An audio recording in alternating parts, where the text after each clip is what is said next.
Siempre habla para ustedes el hermano Alexander Castellanos en este día del Señor, día de alabarle a Él en espíritu y en verdad. Como lo anuncié en la clase anterior, vamos a comenzar con esta sexta lección, la hora del sermón, las lecciones de vida que nos presenta Génesis 26, o sea, la aplicación que se da a cada uno de nosotros. Yo les aseguro con la gran ayuda de Dios que vamos a gozarnos en estas lecciones. Lo que vamos a ver ahorita es lo que corresponde a los dividendos espirituales. Y este sermón lo voy a basar en los primeros 5 capítulos de versículos del capítulo 26. Vamos pues a sacar el mejor beneficio de este estudio. La obediencia a Dios, por supuesto que trae bendiciones prometidas a los que son fieles. Esto hay que tomarlo en cuenta porque generalmente la declaración del mundo es que Dios es amor, que Dios bendice, es cierto. Dios es amor, Dios bendice, pero hay que obedecerle, hay que someterse a Él. La vida de Isaac no se perturbó por los grandes problemas ni por los eventos fascinantes durante muchos años. Sin embargo, cambió cuando se produjo una sequía. Por eso estamos hablando de los dividendos espirituales. Canaán era una tierra que dependía totalmente de las lluvias, las cuales producían pasto para los rebaños y manadas y proporcionaban suficiente humedad para la agricultura de tierras secas para alimentar a las personas. Cuando la tierra era atacada por la sequía, el resultado era una crisis importante para sus habitantes. El nuevo patriarca tuvo que haber oído que la región en Gerar y sus alrededores había recibido más precipitaciones que el Negev sureño, donde residía, y que por lo tanto trasladó su gente, trasladó sus animales a esa región. Entonces, nosotros podemos ver pues esta declaración que acá tenemos. Después de llegar a Gerar, Isaac podría haber contemplado la idea de pasar a Egipto, donde el agua, la hierba y cultivos fértiles eran aún más abundantes que en el territorio filisteo. Entonces Dios se le apareció y le prohibió ir a Egipto. Por eso, miren lo que dice el verso 2. Y se le apareció Jehová y le dijo: no desciendas a Egipto, habita en la tierra que yo te diré. Había pues de permanecer en la tierra prometida. Entonces, ¿sería posible que Isaac no supiera del viaje de su padre a Egipto, que por poco había terminado en desastre para el matrimonio de Abraham y Sara? ¿Sería posible que no supiera de este viaje? Una tragedia así habría destruido la posibilidad de su propio nacimiento de estos padres si Dios no hubiera intervenido. ¿Sería posible que temerles a los egipcios temió por su padre? O sea, la interrogante es precisamente esta. El texto nos informa de la forma de pensar de Isaac. Sin embargo, al menos tuvo que haber considerado la posibilidad de un viaje a Egipto. Por lo tanto, Dios le instruyó permanecer en la tierra de Canaán. Entonces, con el fin de fortalecer la fe de Isaac para que fuera obediente, Dios le dio el mismo mensaje maravilloso que le había dado a su padre en varias ocasiones. El Señor prometió estar con él, multiplicar sus descendientes y darles la tierra de Canaán. Desafió a Isaac justo como había hecho con Abraham para permitir que las bendiciones de Dios fluyeran por medio de él a todas las familias de la tierra. Por eso en los versos 3 y 4 de este capítulo 26 le dice: habita como forastero en esta tierra, y estaré contigo y te bendeciré, porque a ti y a tu descendencia daré todas estas tierras, y confirmaré el juramento que hice a Abraham tu padre. Luego en el verso 4 dice: multiplicaré tu descendencia como las estrellas del cielo, y daré a tu descendencia todas estas tierras, y todas las naciones de la tierra serán benditas en tu simiente. Entonces, ¿qué vemos? Jehová agregó que las bendiciones mencionadas no venían a él y a sus descendientes porque se las merecieran, sino sobre la base de la obediencia de Abraham, que había guardado sus mandamientos, estatutos y leyes. Por eso le dice en el verso 5: por cuanto oyó Abraham mi voz y guardó mi precepto, mis mandamientos, mis estatutos y mis leyes. Esta declaración probablemente se refiere a la disposición de Abraham a sacrificar a su hijo cuando Dios se lo impidió hacerlo. Él pues renovó sus promesas a Abraham. Entonces, al haber hecho esto, Dios dio la siguiente razón para bendecirle. Le dice: por cuanto obedeciste mi voz. Ahí se lo corrobora en el versículo 18 del capítulo 22. Por cuanto obedeciste mi voz. Entonces, el testimonio de Dios de la obediencia de Abraham ciertamente incluía los eventos en el Moriah, pero puede que haya abarcado la vida en general de obediencia del patriarca, que llegó a su punto culminante con la ofrenda de Isaac. Dice acá que nosotros podemos ver, remontándonos al pasado, que Abraham no era un hombre perfecto.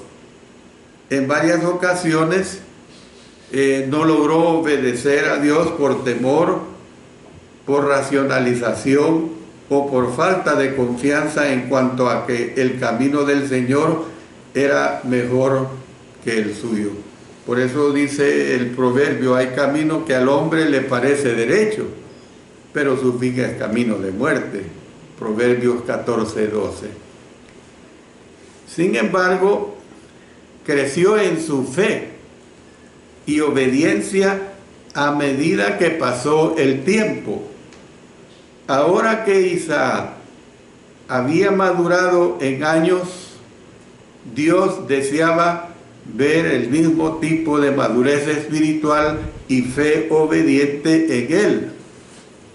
Dios le prometió todas las bendiciones que le había dado a Abraham a fin de animarlo y a tener confianza y obediencia continuas, independientemente de las tentaciones pues que podrían esperarle en el futuro en Gerar entre los filisteos.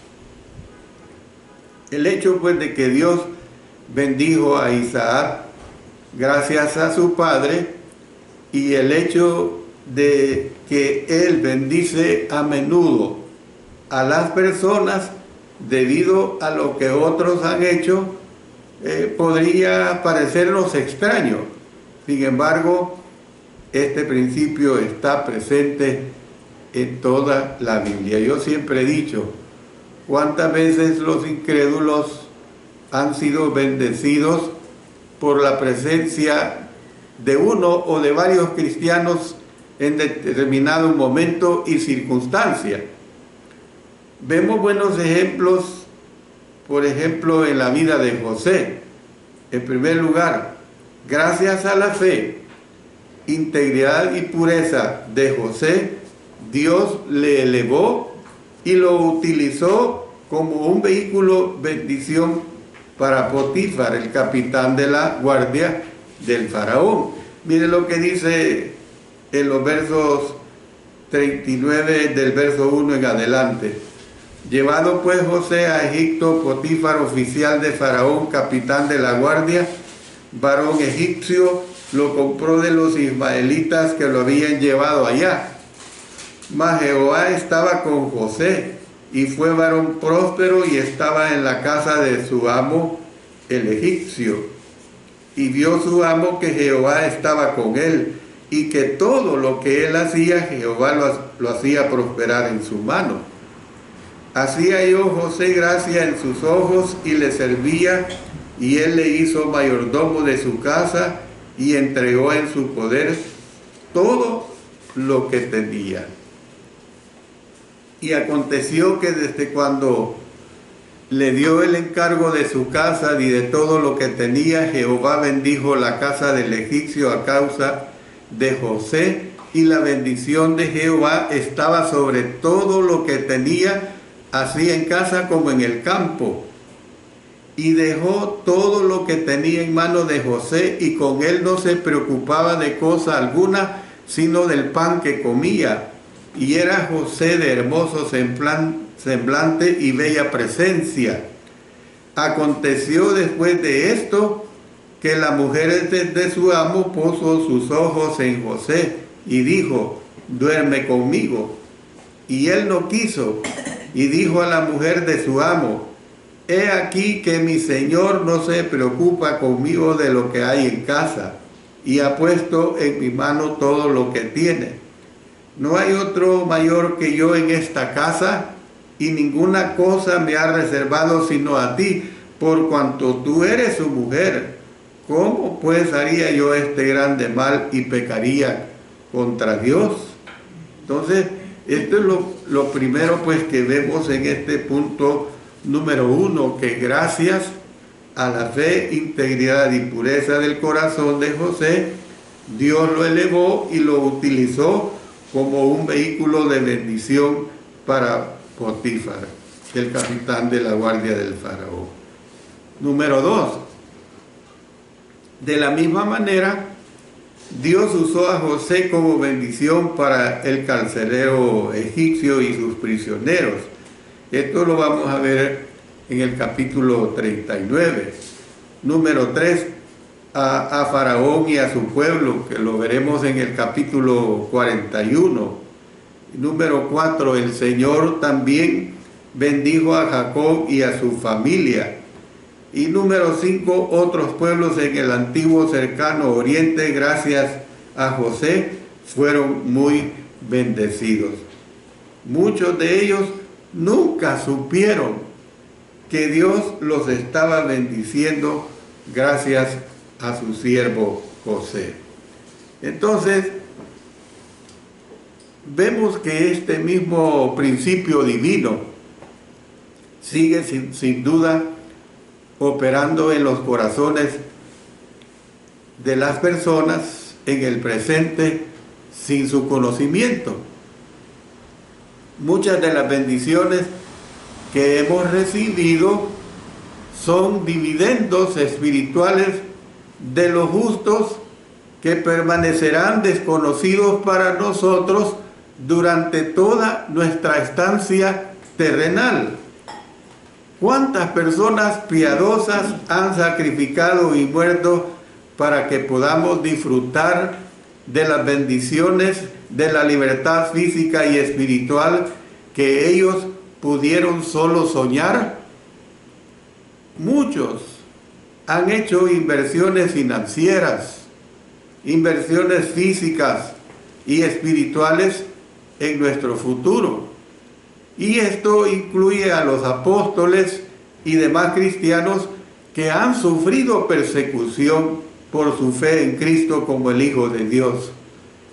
El ejemplo último es el mismo Jesucristo, quien trajo la bendición sobre nosotros. Miren lo que dice en 2 Timoteo 1:10, pero que ahora ha sido manifestada por la aparición de nuestro Salvador Jesucristo, el cual quitó la muerte y sacó a luz la vida y la inmortalidad del Evangelio. Luego, por medio de su muerte obediente por nuestros pecados, dice en Hebreos 5:7-9, y Cristo, en los días de su carne, ofreciendo ruegos y súplicas con gran clamor y lágrimas al que podría librar de la muerte, fue oído a causa de su temor reverente, y aunque era hijo, por lo que padeció, aprendió la obediencia, y habiendo sido perfeccionado, vino a ser autor de eterna salvación para todos los que le obedecen. Luego en 1 Corintios 15:3, porque primeramente os he enseñado lo que asimismo recibí, que Cristo murió por nuestros pecados, conforme a las Escrituras. Y luego vemos su gloriosa resurrección, dice en 1 Corintios 15:4, y que fue sepultado y que resucitó al tercer día, conforme a las Escrituras. Entonces, ¿qué es lo que vemos, hermanos? Que por supuesto, ningún gran héroe bíblico de la fe fue perfecto. Esta es una realidad. Por el contrario, todos fueron pecadores, así como lo somos hoy. Nadie viene al Señor espiritualmente maduro. Todos comenzamos nuestro andar de fe como bebés espirituales, o sea, niños pequeños, pues, que a veces tropiezan y caen. Mediante el proceso de ingestión de esa leche espiritual no adulterada de la palabra, podemos pues desarrollar una fe más fuerte, o sea, lo que podríamos identificar como los músculos espirituales, y crecer en nuestra obediencia para salvación. Por eso dice en 1 Pedro capítulo 2, versículo 2, desead como niños recién nacidos la leche espiritual no adulterada, para que por ella crezcáis para salvación. Entonces, ¿qué es lo que nosotros vemos? Que nosotros, como Abraham e Isaac, necesitamos que se nos recuerde continuamente de la bondad, continuamente de la gracia, continuamente de las bendiciones, o sea, las promesas de Dios, a fin de vivir de una manera que le agrade a Él y que le glorifique bastante, que le glorifique en gran manera. Esto es lo que quería presentarles en esta lección. Voy a parar acá en esta lección porque quiero que el día del Señor siguiente veamos dos mensajes muy importantes, que son de gran utilidad para nosotros y de gran aplicación para nuestra vida espiritual. Recuerde pues que nosotros, como Abraham e Isaac, necesitamos pues que se nos recuerde continuamente de esa bondad, de esa gracia, de las bendiciones, o sea, las promesas de Dios, a fin de vivir de una manera que le agrade y que le glorifique a Él. Que Dios bendiga su bendita palabra y a cada uno de ustedes. Oremos. Padre Celestial, te damos gracias, pues, porque en ti hay la ese refrigerio espiritual en nuestras vidas, ese crecimiento que tanto necesitamos de ti. Que no aprendamos de lo negativo, que por lo contrario siempre estemos aprendiendo de toda la herencia espiritual que tenemos a través de tu divina palabra, de esas páginas antiguo testamentarias hasta llegar a la vida y ministerio de nuestro Señor Jesucristo. Padre eterno, todo lo hacemos en el poderoso nombre de nuestro Señor Jesucristo. Amén. Amén.